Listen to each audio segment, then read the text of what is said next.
Well, last week we reflected on the human tendency to see and take based on our self-centered desires. This is particularly evident in marketing, which rather than necessarily selling us the benefits of a product, instead it sells us a desire, a picture that it paints to create a fantasy that we can aspire towards, a lifestyle which we may be dreaming of. And sadly, so often is the case that these desires, what it is that we really long for, reflect our hearts. And in pursuing these desires, in trying to take these for ourselves, quite often it ends up in people being hurt and abused. It may be the faceless victims who we conveniently do not think about. Maybe the people that are working in a sweatshop in order to bring out the latest model of a smartphone. Or maybe it's the victims whose faces we know too well, but rather than treating them with dignity and respect, we instead look down on them or ignore them. This week, the news has been fascinating as the wolves of Wall Street have found themselves out of pocket by average people in their eyes. And these average people who were trading in the stock markets were using all of the tricks which have been used for centuries by the elite. However, rather than taking this as the folly of gambling, instead the elite have cried out in outrage. They have called for regulation to ensure that what had happened, where an average person had managed to take advantage of the stock market, that shouldn't work, shouldn't happen. However, it's only if it suits them and it doesn't upset their comfortable lives at the top. I don't know, perhaps that I'm being cynical, but then again, we see these patterns in the Bible. We see these patterns time and again in our everyday lives as we realize that what rules we think govern us or what rules we think should govern other people don't apply to us. That for some reason we deserve more than what other people do, that we deserve more respect, or as GameStop, that they deserve to be able to have the freedom to take the risks as they choose, but not for an average person to come along. Now, if this story of GameStop is new to you, then I'd recommend that you do have a Google and find out exactly what I'm talking about, because it is absolutely fascinating.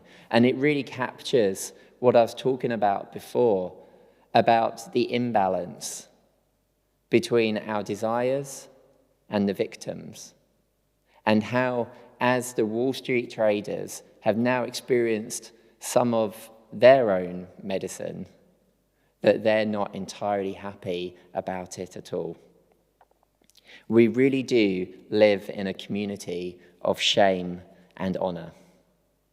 And this reminds me of Bathsheba, who, whatever we may believe her intentions were, was servitude to King David, her king who ultimately took her for himself, and in so doing sparked the events that led to him concocting the murder of Bathsheba's husband Uriah.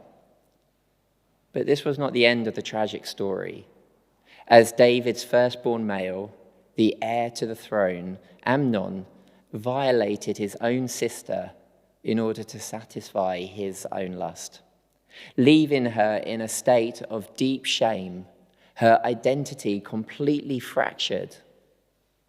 Sadly, as is so often the case, justice did not prevail for Tamar because honor was at stake.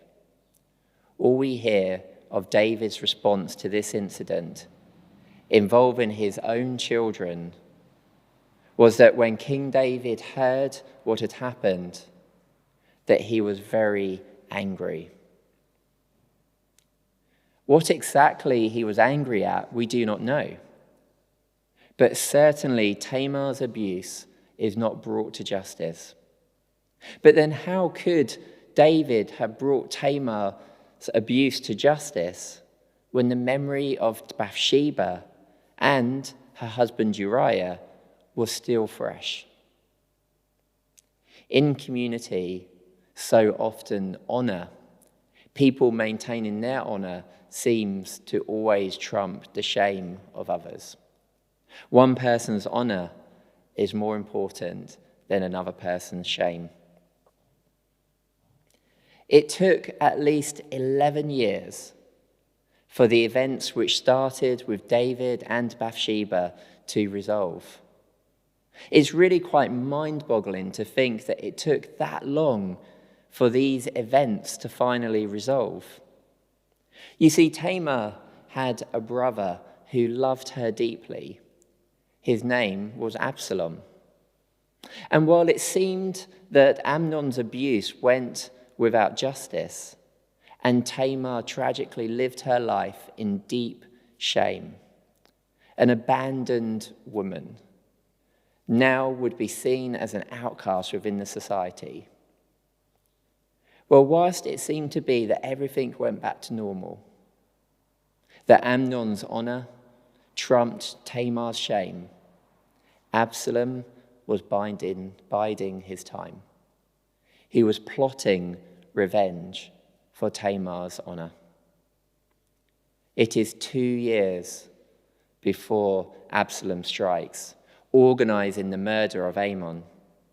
In fear of retribution from his father, Absalom fled, and it's not surprising because Amnon was the next in line, the heir to the throne.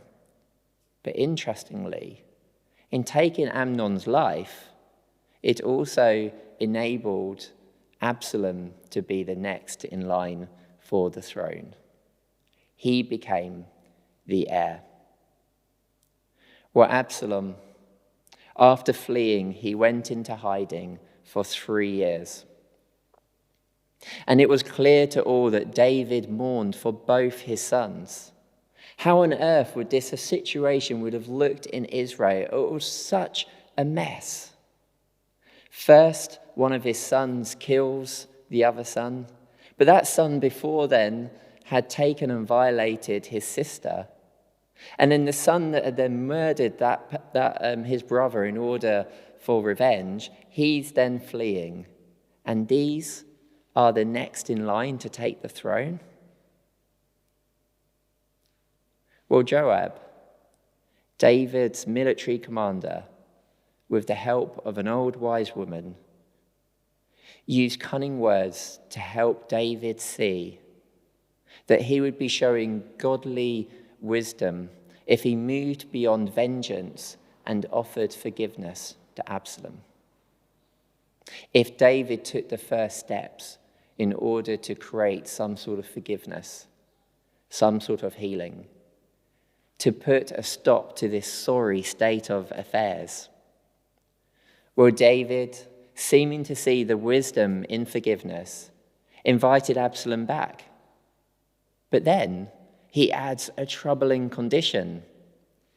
Absalom may return, but David says he will not be able to enter into his presence. He could come home, but he would remain alienated from the court, from his birthright. And so, Absalom, feeling that perhaps after a while that David's heart would soften, that Absalom will once again be able to come back to court, to be able to continue to be a full part of that royal family, he came back.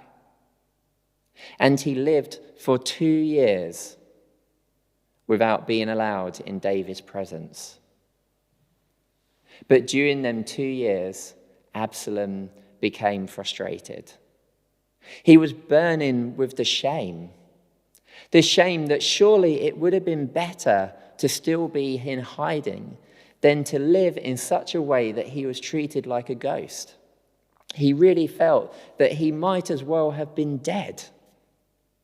This is how he felt. how much this shame of isolation, of alienation, burned deep inside of him.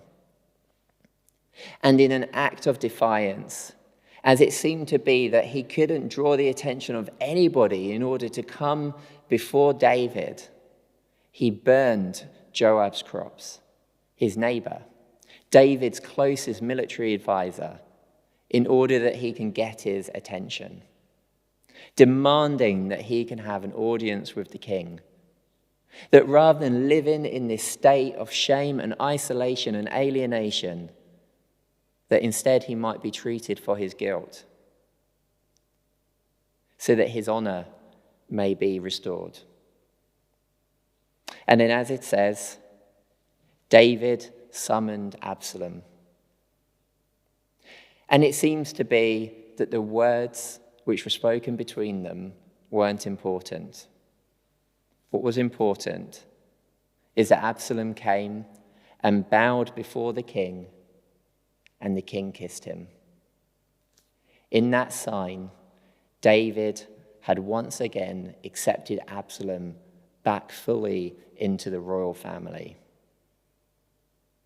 It seems that 7 years after David caused the first ripple, when he looked on Bathsheba, that after he had satisfied his desires, that finally the relentless cycle of guilt and shame had finally stopped.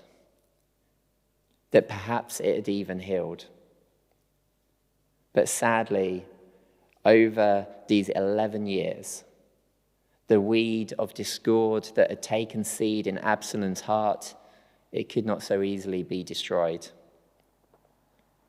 Over the next 4 years, Absalom curried favor in David's own court.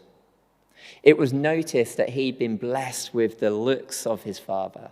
His hair was particularly admired and was described in quite amazing detail. He was most likely to the people the picture of the younger King David. He wooed his followers with his fancy words, claiming that he would listen to them in a way that David seemed to have been neglecting. Perhaps Absalom and his people had noticed the same neglect that had led David to be in the wrong place during the fateful night as he lusted over Bathsheba rather than dealing with the matters of state, such as the war which was being fought in his name. Absalom spread the seed that it was time for a change. He says, "I wish that I were the judge. Then everyone could bring their cases to me for judgment, and I would give them justice." During these 4 years, he sent messengers throughout the tribes of Israel so that they will be prepared for Absalom to be the new king. It was when Absalom was offering sacrifices to God that he made his final move, turning on one of David's closest advisors. He said, soon many others also joined Absalom, and that the conspiracy gained momentum. I wonder at what point the actions of David turned into a conspiracy that threatened his very throne. Well, as Absalom made his final move, David fled Jerusalem. It seems that events had taken a full circle, as David is seen once again to be fleeing to the wilderness. Only this time, it's not the insanity of a madman, King Saul chasing him, but this time David is fleeing due to the repercussions, the consequences of his own actions. The prophet Nathan told David that his consequences of that night when he took Bathsheba for himself, that it would have and that it would cause deep shame. He said, From this time on, your family will live by the sword, because you have despised me by taking Uriah's wife to be your own. This is what the Lord says. Because of what you have done, I will cause your own household to rebel against you. I will give your wives to another man before your very eyes, and he will go to bed with them in public view.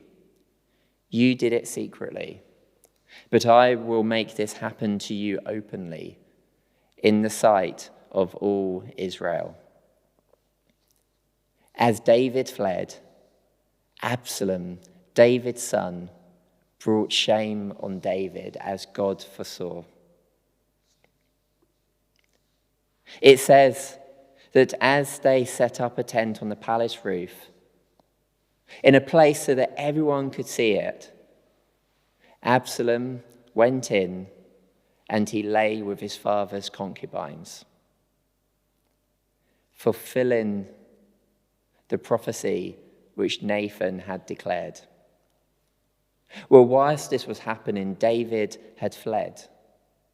But it wasn't without purpose, because David was not somebody to be underestimated. After all of his time that he'd spent fleeing Saul in the wilderness, he was incredibly cunning. David demonstrated this because as he fled, he also plotted, and he used the time to build up support. And most importantly, as David considered how he would deal with his mess, he went to God. David put his trust in God. It may have been David's actions that caused this incident, but he knew it wasn't his actions that would stop this relentless cycle. First, he instructed the ark to return to Jerusalem.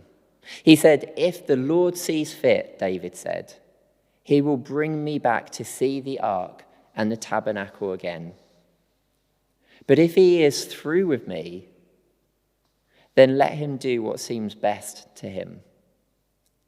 David realized it was more important that God belonged with his people.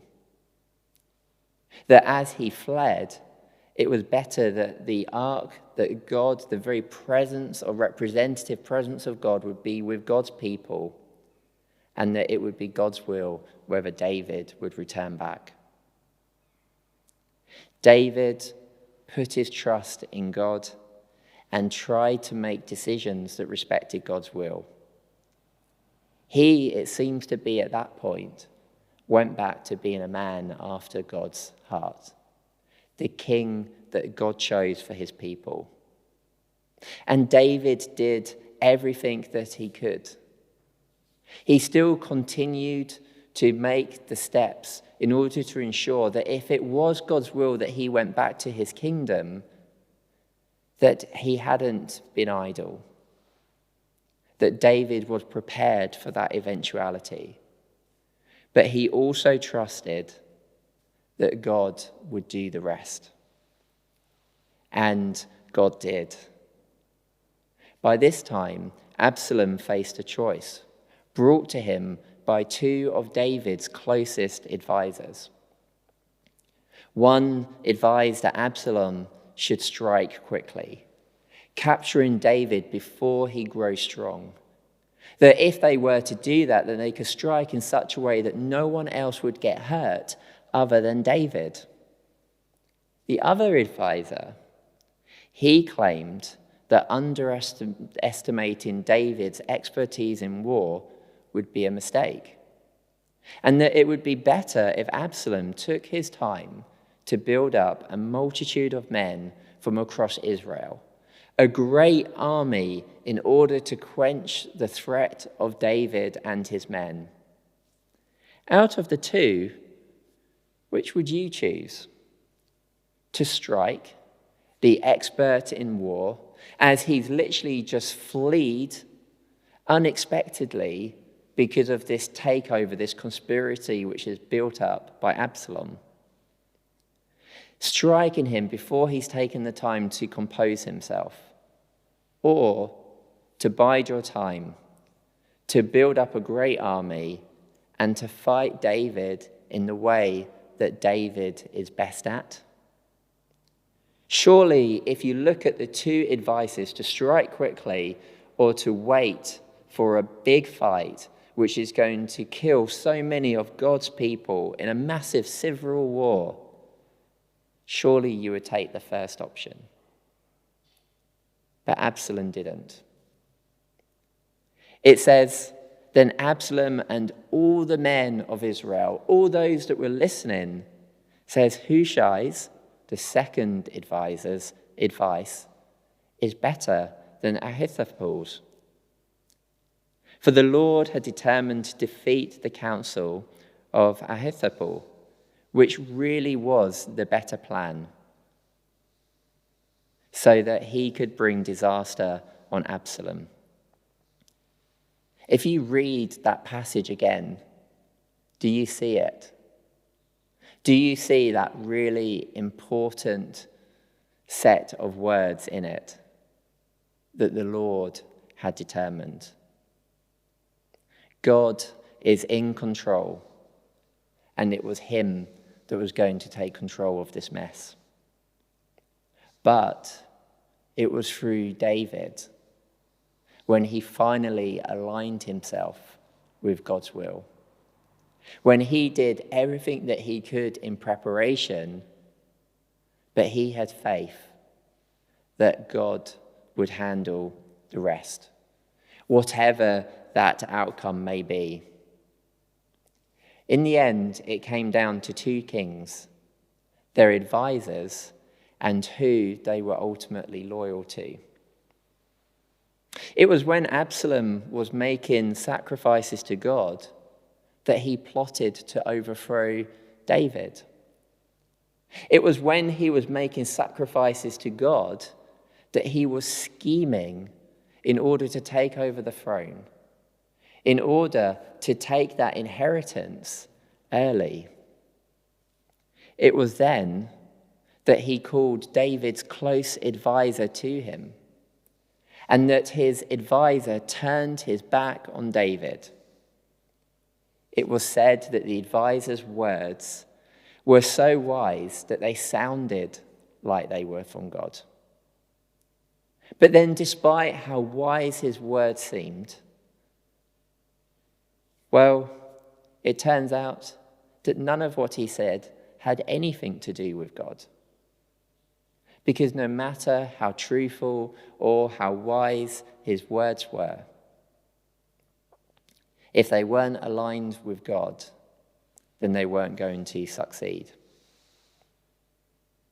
Well, David, he left the ark with God's people. He put his ultimate trust in God. He prayed over his closest advisor who had defected to Absalom. But he also planted his other close advisor, Hushai, who David knew was loyal to him. David was loyal to God, and so God spoke through David's advisor. At this point, it didn't matter what Absalom did. It didn't matter how great the advice was from his advisors. Their fate was sealed. The plan that Absalom followed was God's plan, even if he didn't know it. God intended David to be back on his throne. David had the upper hand because he had God.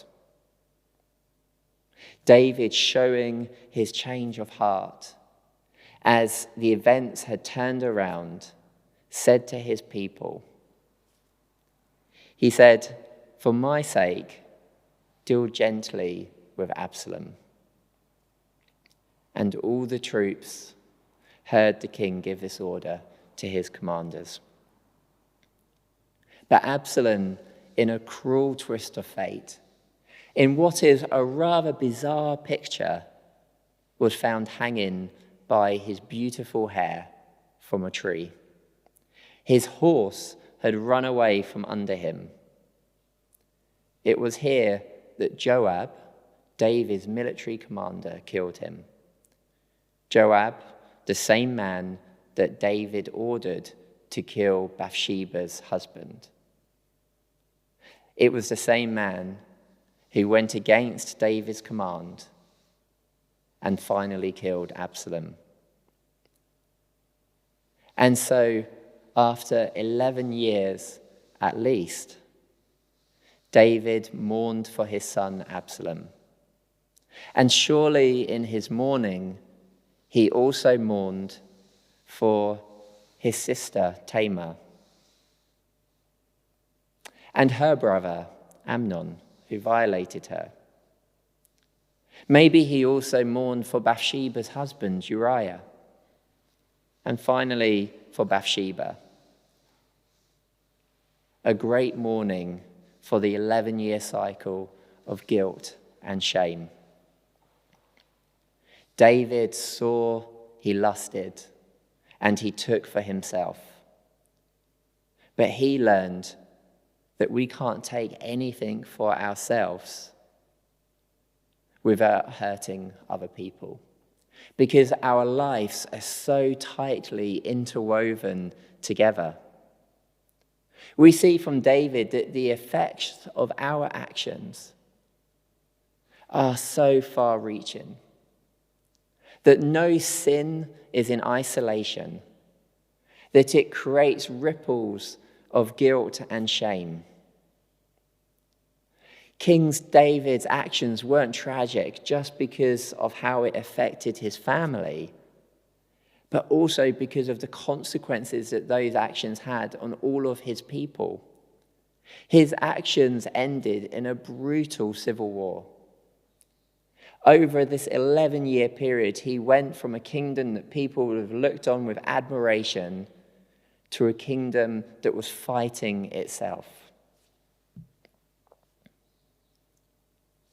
But the scriptures reveal in their gritty real life that although David wasn't perfect, although really we shouldn't be surprised that these things happened because David was only human, the scriptures reveal to us that it is in life's imperfections that God demonstrates his reconciling activity. Not a punishing activity, but his reconciling activity, which is what justice is ultimately about. What is amazing is that despite being the catalyst for all of these events which transpired, events which even myself, as I reacquainted myself with these stories, I was shocked at how all of them were tightly woven together. The story of Bathsheba, which is so well known, perhaps isn't as well known. All of the repercussions that happened in that relentless cycle.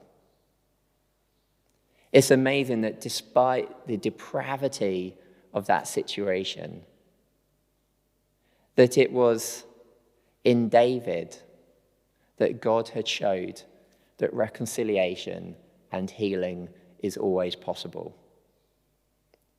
When David put his trust in God. It was when David put his trust in God that God was able to enact his will within David's life, to stop this relentless cycle of guilt and shame. David literally repented as he turned himself towards God. And yes, there were consequences, and Nathan warned exactly what they would be. But it was only in God's actions that David could be reconciled. Our desires, irrelevant of what the world says, irrelevant of what marketing is selling, they will always affect other people. The question is, though, do our desires, what our heart longs for, do they affect people for good or for bad? You see, Jesus willingly gave himself, his life on a cross, for those whose very actions put him there.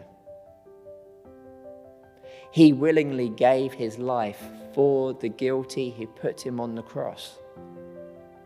But he also died for the innocent, those that he spent his ministry with, those that society would tread on, that would oppress them with their burdens. Jesus died for all the abusers, but also the victims. By his sacrifice, he offered hope to everyone at the expense of himself. His desire was for the life of others above his own. And it is in this pattern of guilt and shame that we will find Jesus' reconciling activity, which he is calling us to be a part of, both for ourselves, but also for others. It is in Jesus' reconciling activity. It is when we align ourselves with his will. It is when we swim with the flow of his grace that we will see guilt and shame for what it is. It is recognizing that the first action that we can take is to choose the king that we need, not the king that we want. I would suggest that the king that we need is very much evident in Jesus. A king whose grace is abounding. A king whose heart longs to sacrifice himself for others. A king who offers a new identity to all those who put their trust in them, no matter how much they are riddled with guilt or how much their identity has become fractured due to shame. Jesus is a king that adopts them into his family. Should I say, into God's family, as a child of God. That is the king that we need, not the king that we want.